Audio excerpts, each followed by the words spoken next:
नमस्कार विद्यार्थियों, मैं Mahendra fast and last study YouTube पर आपका हार्दिक स्वागत करता हूं।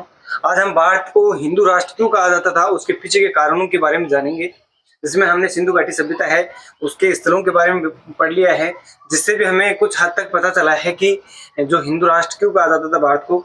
आज हम वैदिक काल पढ़ेंगे, वैदिक समय पढ़ेंगे। इस वैदिक समय में जो 4 वेद पढ़ेंगे, जिनमें ऋग्वेद पढ़ेंगे, ऋग्वेद के बाद सामवेद, यजुर्वेद, अथर्ववेद, ये तीनों पढ़ेंगे। तो जो ऋग्वेद है, ये ऋग्वेद उत्तरवेदिक काल के समय से पहले का समय है।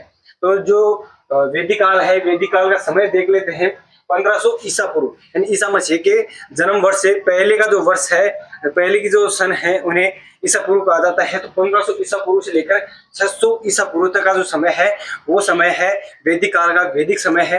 वैदिक आर्यों के द्वारा जो बनाया गया है उसकी बात कर रहे हैं हम। तो देखते हैं यहाँ 1500 ईसा पूर्व में भारत में आर्यों का क्या हुआ था, आगमन हुआ था। यहाँ पर भारत के अंदर क्या आए थे, आर्य आए थे। और यह आर्य कहाँ से आए थे, तो उनके बारे में अलग अलग लेखकों ने अलग अलग बातें बताई है, जिनमें देखिए मैक्स मुलर है। इस मैक्स मुलर का जो तर्क है, ये तर्क देता है कि मध्य एशिया से ये आए थे। मध्य एशिया से कौन आए थे, आर्य। इसका जो तर्क देने वाला है वो कौन है, मैक्स मुलर। इस मैक्स मुलर ने ये तर्क दिया है कि ये जो आर्य थे, ये आर्य मध्य एशिया से आए थे। जबकि बाल गंगाधर तिलक है, उन्होंने कहा है कि उत्तरी ध्रुव से आए थे। आर्य कहाँ से आए थे, उत्तरी ध्रुव से आए थे। उत्तरी ध्रुव, दक्षिण ध्रुवों की बात हम जो भारत का भूगोल पढ़ेंगे तो उसके अंदर ऐसे चीज जानेंगे कि उत्तरी ध्रुव कौन सा है, दक्षिण ध्रुव कौन सा है।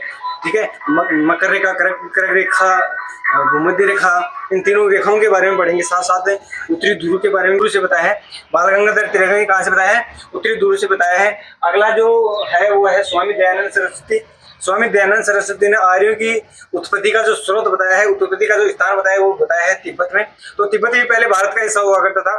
तो तिब्बत अफगानिस्तान है, तो अफगानिस्तान देख लीजिए, पाकिस्तान देख लीजिए, और अपना जो तिब्बत है, भूटान देख लीजिए। ये सभी भारत के हिस्से थे। तो ये भारत के हिस्से हमें दयानंद सरस्वती ने तो ये भी कह दिया कि वेदों की ओर लौटो, यानी पुरानी जो संस्कृति है, हिंदू संस्कृति है, उसकी ओर लौटो। तो ये कौन कह रहे हैं, दयानंद सरस्वती कह रहे हैं। इन दयानंद सरस्वती ने ही तिब्बत से आए हुए बताया है, किनको, इन आर्यों को। तो देखते हैं जो ऋग्वेदिक काल है उसका समय 1500 बीसी से लेकर 1000 ईस्वी तक ऋग्वेदिक काल, यानी ऋग्वेद है, इस ऋग्वेद को रचा गया था। ऋग्वेद है ये, इसका समय 1500 बीसी, 1500 ईसा पूर्व से लेकर 1000 ईसा पूर्व का जो समय है वो कितना है, किसका काल है, इस ऋग्वेद काल का, ऋग्वेद का काल है। बाकी जो बच गया है, यानी 1000 से लेकर 600 ईसा पूर्व, उस समय में सामवेद, यजुर्वेद, अथर्ववेद, ये 3 बचे हुए वेद हैं, उनकी रचना हुई थी। तो ये कितने हैं, ये है। और साथ के साथ हम रामायण पढ़ते हैं, रामायण देखते हैं, और महाभारत है। तो ये चीजें भी इसी समय है, यानी कौन सा समय, ईसा पूर्व, ईसा मसीह के जन्म से पहले का जो वर्ष है, जन्म से पहले की सन है, उनके अंदर, यानी 1000 ईसा पूर्व से लेकर 600 ईसा पूर्व का जो समय है, उसके अंदर ये चीजें हमें देखने को मिलती है, सुनने को मिलती हैं। तो ये पुरानी संस्कृति, पुराना जो कल्चर है, इसे हमें वापस अपनाना चाहिए।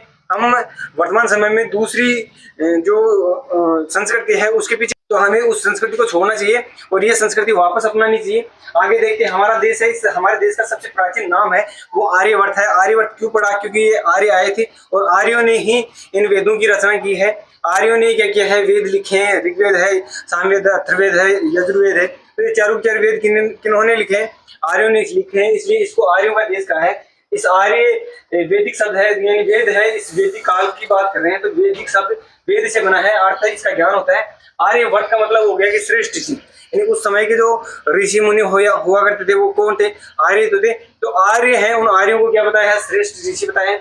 संपूर्ण उत्तर भारत और जो उत्तर पश्चिम भारत, संपूर्ण उत्तर भारत और उत्तर पश्चिम भारत है, उस पर भारत के जो अधिकार था तो आर्यों का ही था। किनका था, इन आर्यों का ही था। और भारत की जो संस्कृति है वो ग्रामीण संस्कृति मानी जाती है, जो आर्यों ने बसाई थी, जिसके अंदर क्या है, ग्रामीण सभ्यता। जबकि हमने सिंधु घाटी सभ्यता पढ़ी है पीछे वाली जो क्लास है उसके अंदर, तो उसमें सिंधु घाटी सभ्यता को नगरीय सभ्यता बताया है, नगरीय सभ्यता के रूप में हमें देखा है, पढ़ा है।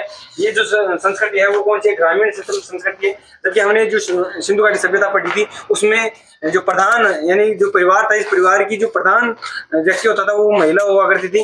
तो इसलिए माता सत्तात्मक थी। और जो वैदिक सभ्यता पढ़ रहे हैं, इस वैदिक सभ्यता के हमें पितृ सत्तात्मक मिलता है, यानी प्रधान कौन होता है, यहाँ का परिवार का मुखिया प्रधान कौन होता था, पुरुष होता था। इसलिए इसको पितृ सत्तात्मक सभ्यता कहा गया है। या जो वैदिक काल है, इस वैदिक काल में कौन सी शताब्दी चलती थी, पितर शताब्दी। आगे देखते हैं वैदिक जो सभ्यता है, इस वैदिक सभ्यता के जो मुख्य लोग हैं, जो लोग हैं वैदिक सभ्यता के जो लोग हैं, ये लोगों का मुख्य जो कार्य हुआ करता था वो हुआ करता था कृषि और पशुपालन। ये कृषि के साथ साथ ये पशुपालन करते थे, उसी से अपना जीवन यापन करते थे, उसी से अपना ये दैनिक कार्य किया करते थे। तो ये जो वैदिक सभ्यता के लोग क्या करते थे, कृषि और पशुपालन करते थे। वैदिक सभ्यता है वो कैसी थी, पितर शतात्मक थी। तो इतनी चीजें हमें देखने को मिलती है, तो हम इससे ये सीख ले सकते हैं, हिंदू राष्ट्र की ओर हम बढ़ सकते हैं।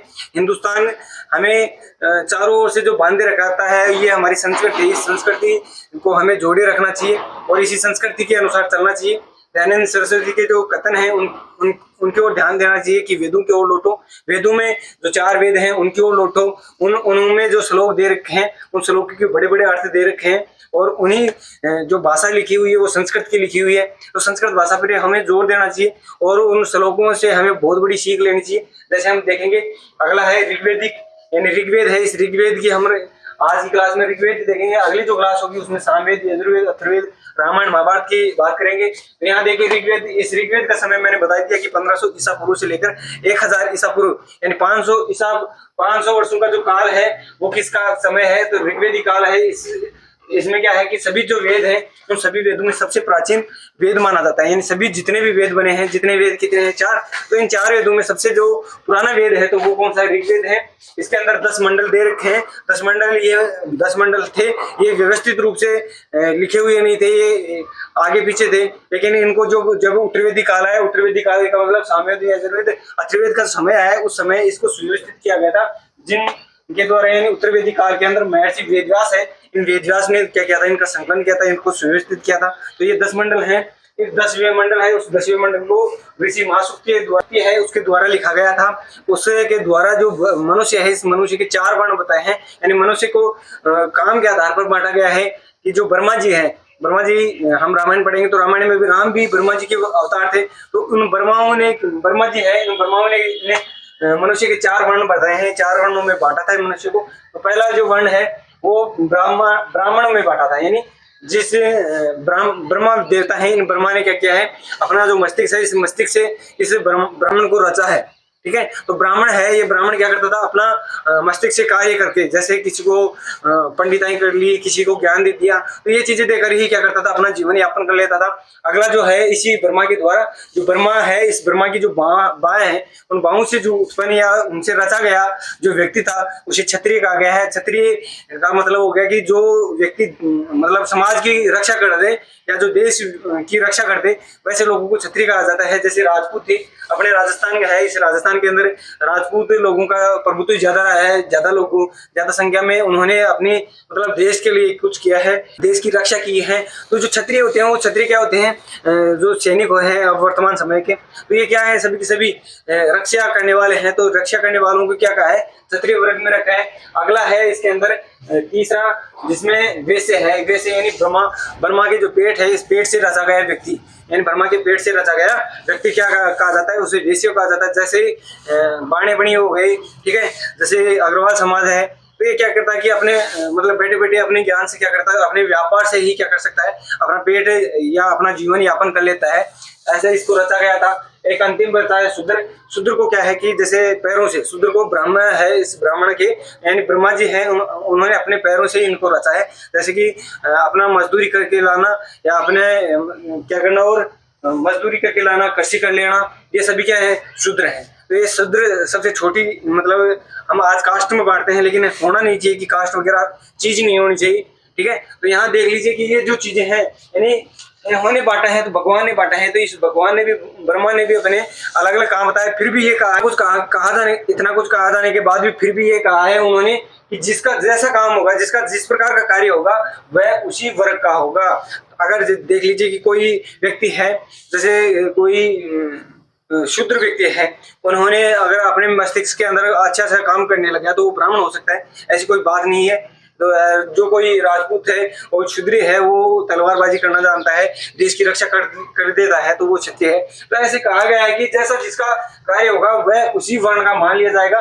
ये इस ऋग्वेद में लिखा हुआ है साफ साफ तौर पर। लेकिन आज का जो मानव है, आज की जो अपना जो कलयुग चल रहा है, इस कलयुग के अंदर लोग अपने आप को क्या पता अलग अलग समाज के अलग अलग लोगों ने अलग अलग धारणा बना ली है, जिसे व्यक्ति क्या है अपना निर्माण ही नहीं कर पा रहा है। पहले भी तो लोग समूह में रहते थे, पहले भी तो लोग हमारे जो पूर्वज हैं उनकी बातें मानते थे, लेकिन आजकल अपने आप के मानते हैं, अलग ही नई धारणा के साथ अपना समाज बढ़ रहा है। तो इस समाज को रोकना चाहिए, अपने आप को समझना चाहिए। जितने पढ़े लिखे होते जा रहे हैं उतने ही क्या है हम असभ्य लोगों की गिनती में असभ्य कार्य करते जा रहे हैं। समाज के प्रति हमारा कोई नुकसान नहीं है। हम अपने आसपास के लोगों के पास भी नहीं जाते हैं, बैठते नहीं हैं, उठते नहीं हैं, उनसे बातें नहीं करते हैं। पहले वाले जो समाज था वो एक दूसरे की हेल्प करता था। आज के लोग कोई हेल्प वगैरह की कोई जानते नहीं है, बस जिसके पास हुआ तो वो खा लेता है, बाकी कोई दिक्कत नहीं है। तो ये चीजें हैं, तो ये पुरानी चीजें हैं, तो पुरानी चीजों की ओर जाना चाहिए, पुरानी चीजों की ओर हमें झुकना चाहिए।